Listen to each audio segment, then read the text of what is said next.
बिस्मिल्लाहिर्रहमानिर्रहीम। अस्सलाम वालेकुम। कुक विद कराची चैनल में आपको खुशामदीद। आज मैं बनाने जा रही हूँ चिकन कोफ्ते। तो उसके लिए मैंने यहाँ पर ले लिया है 1 kg बोनलेस लिया था। उसको मैंने अच्छे तरीके से चॉप कर लिया है चॉपर में। तो अब देखें कितना अच्छा चॉप हो गया है ये। अब यहाँ पर मैंने ले लिया हरी धनिया की आधी गड्डी ली है, ये जाएगी इसमें। 2 अदद मीडियम साइज़ के प्याज लिए हैं, उनको मैंने चॉप कर लिया था अच्छी तरीके से, तो ये चली जाएंगी इसमें। हरी मिर्चें मैंने ली हैं 5 से 6 अदद। और यहाँ पर बेसन मैंने ले लिया है 3 टेबल स्पून। इसको मैंने अच्छे तरीके से भून लिया था। अब यहाँ पर मैं इसमें 2 टेबल स्पून डालूँगी अभी, ठीक है। बाकी जो है वो हम बाद में डालेंगे। अदरक लहसुन का पेस्ट मैंने ले लिया है यहाँ पर 1.5 टेबल स्पून। इसका मैंने पानी निकाल दिया है।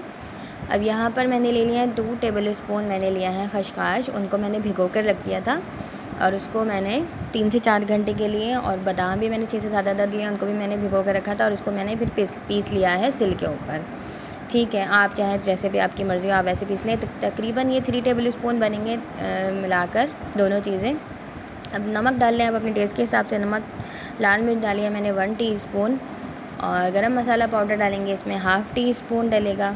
कुटी हुई लाल मिर्च मैंने ली है 1/4 टीस्पून। अब अपने टेस्ट के हिसाब से नमक मिर्च ऐड और मतलब कम या ज़्यादा कर सकते हैं। तो उसको अच्छी तरीके से मिक्स करेंगे हम। और जो धनिया बाकी बचा है वो भी मैंने इसमें डाल दिया है, और हरी मिर्चें हैं वो भी, और जो बेसन है तो वो भी मैंने इसमें मिक्स कर लिया था, ठीक है। तो अब हम इसको अच्छी तरीके से मिक्स कर लें पहले। तो अब ये हो गया है मिक्स अच्छी तरीके से। मैं अपने हाथ वॉश कर लूँ। तो अब हम यहाँ पर आ जाते हैं। अब इसको मैंने 10 मिनट के लिए छोड़ दिया है मिक्स करने के बाद मसाला, ठीक। तो यहाँ पर मैंने ले लिया है अब 2 टेबल स्पून मैंने दही लिया है। और ये मैं आपको टिप बताने जा रही हूँ, ये मेरी अम्मी की बताई हुई टिप है। तो यहाँ पर मैंने ले लिया दही, और इसको मैंने, या तो आप चाहें तो इसी कीमे में डाल लें, या फिर आप अपने हाथों पर लगाकर और इससे जो है थोड़ा सा ऑयल भी लगाते रहें अपने हाथों पे। और अब यहाँ से ये कीमा हमने उठाया और इसकी बॉल बनानी है, और बस गोल गोल घुमाकर हमने ये बॉल बनानी है इसकी, जैसे कोफ्ते बनते। तो आप देखिए जैसे मैं बना रही हूँ इस तरह हल्का हल्का सा ऑयल का भी हाथ लगाते रहें ताकि ये चिपके ना आपके हाथों पे, ठीक है। तो ये बहुत अच्छी सी बॉल हमारी जो है वो बन जाएगी, बिल्कुल इसकी जो शेप है वो बिल्कुल एक्यूरेट। तो ऑयल लगा देती हूँ मैं थोड़ा सा अपनी जो प्लेट पे जिसमें भी आपने रखना हो, ताकि उसमें भी चिपके ना ये। और बस इसी तरीके से ही मैं बस बनाती जा रही हूँ फटाफट जल्दी जल्दी से ये कोफ्ते। दही का हाथ लगाएंगे थोड़ा सा, और ऑयल का हाथ लगाएंगे हर कोफ्ता बनाते वक्त, ठीक है। जितना आपको लगे कि महसूस हो कि आपने इतना लगाना है, ठीक है। तो ये हमारे सारा कोफ्ते बनते जाएंगे। तकरीबन हमारे कोफ्ते तैयार हो गए हैं, और बाकी मैं साथ साथ बनाती जाऊंगी।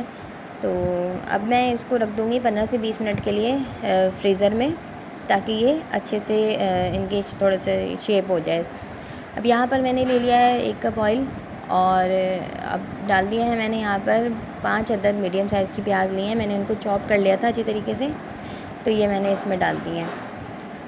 अच्छा, कोफ्ते अगर आप फ्रीज़ करना चाहें तो आप इसी टाइम पे कर सकते हैं, उसको हल्का हल्का फ्राई करके। जो मैंने आप जब बनाए हैं आपने, उसके बाद उसको हल्का हल्का से फ्राई करें और उसको फ्रीज़ कर सकते हैं। अब प्याज हमारी गोल्डन हो जाए तो हमने वो करना है। हाँ देखिए, एक बात और आपको बता दूँ, देखिए मैं ये बना रही हूँ तो इसमें जो ये चिकनाई जो आ जाती है, ये पट्टा जिसको कहते हैं, उसको हम निकाल दें, तो वरना इससे आपके कोफ्ते जो हैं वो फट जाएंगे, ठीक है। तो ये हो गई है आपकी दूसरी टिप जनाब। प्याज हमारी हो गई है गोल्डन, तो अब हम डाल देंगे इसमें अदरक लहसुन का पेस्ट 3 टेबल स्पून। इसको भून लेंगे अच्छी तरीके से। अब यहाँ पर मैंने डाल दिया है पानी आधा कप के करीब, इससे प्याज थोड़ी सी नरम हो जाएगी। अब धनिया ले लेंगे हम पिसा हुआ 2 टेबल स्पून, ठीक है। इसके अलावा ले लेंगे हल्दी powder 1/2 teaspoon, red chili powder 1 teaspoon, और नमक अपने टेस्ट के हिसाब से लीजिएगा जितना आपको पसंद हो। अब यहाँ पर हम बुनाई होने के बाद इसमें डाल देंगे आधा किलो दही। दही आप कम कर सकते हैं अगर आप कम मतलब यूज़ करते हैं तो अब हमने इसको अच्छी तरीके से भूनना है। और यहाँ पर अब मैं डाल रही हूँ चाट मसाला पाउडर 1/2 टीस्पून और कुरमा मसाला पाउडर 1 टीस्पून। इससे जो है बड़ा अच्छा सा फ्लेवर आ जाता है इसमें। पानी डालेंगे इसमें आधा कप के करीब तकरीबन। मैंने जो दही वाला था उसी में ही डाल दिया था पानी बर्तन में। अब देखिए कोफ्ता हमारा बन गया है। और अगर आपको फ्रीज़ करना है तो आप, मैंने आपको बताया था ना कि मैंने फ्रीज़र से निकाल लिए हैं कोफ्ते, तो अब आप इसके बाद इसको हल्का हल्का सा फ्राई करें और फ्रीज़र में रख दें। जब आपको बनाना, जब आप निकालें मसाला बनाएं और कोफ्ते इसमें डालें, आपके कोफ्ते रेडी। हीट मैंने अब स्लो कर दी है। कोफ्ते डाल देंगे टाइम देखें, बिल्कुल स्लो कर देनी है आपने, ठीक है, ताकि मसाला नीचे से चिपके ना। और बस ये मैं सारे डाल देती हूँ इसमें, देखें। अब बस अब इसको जो है मैंने घुमाना है पतीले को पकड़ के, चम्मच बिल्कुल नहीं चलाना है इस टाइम पे, वरना आपके कोफ्ते टूट जाएंगे बिल्कुल।